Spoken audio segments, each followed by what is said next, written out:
So much news to discuss today, I wasn't really sure which news to actually concentrate on. There's so much I could have picked. Pick the stories I think are the most entertaining, well, at least to you and me. But before we start, don't forget to hit the like button, share the video, and obviously subscribe to the channel. So let's get on to the first one.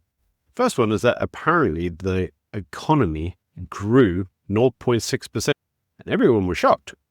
They didn't really know how the economy grew. And then they crunched the numbers. And it was the farmers. So apparently we've had more exporting of agricultural goods than normal, and this has obviously helped us increase our economic output. This despite a short period of, load shedding. Now this becomes interesting because you will obviously all recall Donald Trump's trying to steal our farmers. He's offered them refugee status in America. And this has obviously all led to something that we've been discussing now for weeks and weeks and weeks, and that is the American debacle. In other words, our actual engagement with the US, how we deal with them as potential allies, or not, as the case may be. And you see, we are reminded, before we even start, of this clip. Donald Trump must leave us alone. He must leave us alone, Kaori. You said that you were going to cut aid from South Africa. Will you plan to cut aid across other African nations, and why South Africa? No, it's only South Africa. We are committed to having a good relationship with the United States, and we do relate to them in a number of ways. And what has ensued now with the Secretary of State not attending.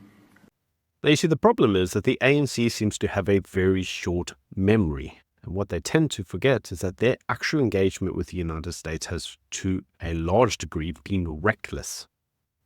What you first have to do when considering your engagement with the United States is actually understand what the United States contributes to us as a country.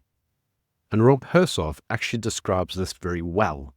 So I actually think I'll just play his clip and you can hear it for yourself. The US is the only major power giving South Africa a trade surplus. Meanwhile, the West, the same West that the ANC demonizes, gives South Africa an economic lifeline. South Africa enjoys a $4 billion trade surplus with the USA. American companies have $74 billion invested in South Africa, supporting over 400,000 jobs. And in total, US businesses in South Africa contribute 20% of our GDP. A fifth of all the money in this country is tied to the US economy. Let me say that again. 20% of South Africa's entire economy depends on the United States. And what does the ANC do? Now you see, as I've said before, the United States is a net importer of wealth to us. They do not extract. They bring money to South Africa. And we've seen that in terms of various aid programs that they're involved in, and also their assistance in terms of economic development. Now, before we even go further on that, today Donald Trump withdrew $8 million for the promotion of LGBT rights, or something to do with LGBT stuff, in Lesotho. He apparently couldn't say Lesotho. Now that became interesting because he also followed that up by saying, why are we sending $8 million to this country that nobody's ever heard of? Which is kind of funny, because very few people have heard of it. But we are reminded that engaging with the United States at the moment by parties such as AfriForum is currently being investigated for treason. Now, I am reminded in the comment sections that the actual treason cases were lodged weeks and weeks ago, and that is true. And obviously the Hawks acknowledged them publicly only a few days ago. But that actual public acknowledgement of the cases was, deliberate. And we have to remind ourselves that, as you can see here from Julius Malema, this was not treason, but apparently going around the world and discussing your issues with others, such as the United States, is. And this has actually led Freedom Front Plus to saying something rather based, and that is, they said the ANC should not be allowed to claim the sole right to convey its own biased message to the rest of the world about the state of affairs of South Africa. And this is actually very true. South Africa is a democratic country with a plurality of voices. There are numerous individuals out there that have their own lived experience of what they think the country means to them. And you can't say their lived experience is wrong purely because it doesn't follow the government narrative. And that's exactly what Freedom Front Plus are effectively saying. And to that, I would wholeheartedly agree. Now, obviously, Khalid Kriel, who is the head honcho at Solidarity/AfriForum, he's the CEO. He basically said he noted the allegations of the potential treason charges. And he says, well, he's had no sleepless nights over it. He says that they can investigate all they want. He said there's no grounds for the charges and so good luck trying to prosecute him. He does, however, say that the hawk should rather focus on the 94 ANC leaders implicated for corruption by the Zondo Commission.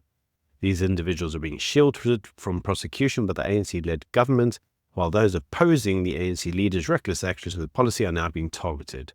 If anyone is betraying the people of this country, it's the ANC leaders. And to that I would say, well, actually I don't need to say anything. Take it away the kiffness. And he says, what a legend. Keep going. And it's true. That's exactly what this is. What a legendary tweet. Because one is reminded that a number of high-profile ANC individuals were fingered in the Zondo report, and none of them have ever been held to account. ANC accountability, baby. Now, you see, Joel Pollack, who we called as the potential ambassador to South Africa before anybody else did, and we highlighted the potential for sanctions way before anybody else did, sat down with the AfriForum team whilst in South Africa and discussed the current plight of South Africans. Now, Joel is not exactly what I'd call an idiot. And you see, the problem is that he understands very well, as a former journalist, exactly how the media portrays South Africa to both South Africa itself and to the international community. And he understands when he sees the political sleight of hand, as he's highlighted here. We have been told that there has been no land expropriated without compensation, but then again, it should be. He understands how doublespeak works very well, and what he is doing is simply showing that up to the world and highlighting it for all to see exactly how plain the doublespeak is. He also noted South Africa's continual alignment with Iran, to which he commented the walls just got 10 feet higher, because he understands very well that the ANC tends to want to side with every party that America doesn't. This isn't how you show America that you're serious about their best interests and you want to continue to be a partner with them. America says very clearly, we'll treat you well, but don't go against our national interests. And many in the United States would class this as siding with a potential enemy of the United States. So what's the upshot of this? Well, Joel has highlighted a specific column, which is to change South Africa's behavior. Don't target South Africa, target the ANC officials. And this actually goes towards a rally cry that appears to be getting louder and louder. And that is that sanctions should be imposed against South Africa, but not South Africa, against ANC leaders. And by doing that, we'll quickly and swiftly see behavioral changes. You can let me know in the comment section below what you think. But in any case, we were assured that all of these aid cuts by the United States would be fine. South Africa doesn't need them anyway. And the latest report is that actually South Africa's response to HIV is going to collapse without the United States funding. It's amazing how the bluster tends to disappear when you actually have to pay for things yourself.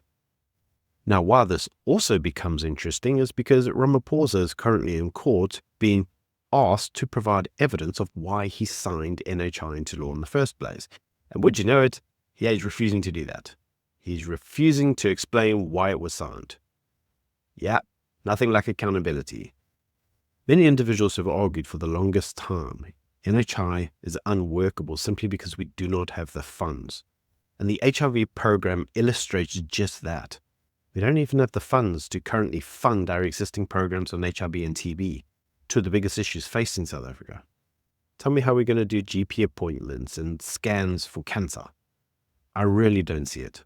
But anyway, that's just my opinion. Ladies and gentlemen, feel free to let me know what you think in the comment section below. Until tomorrow, bye.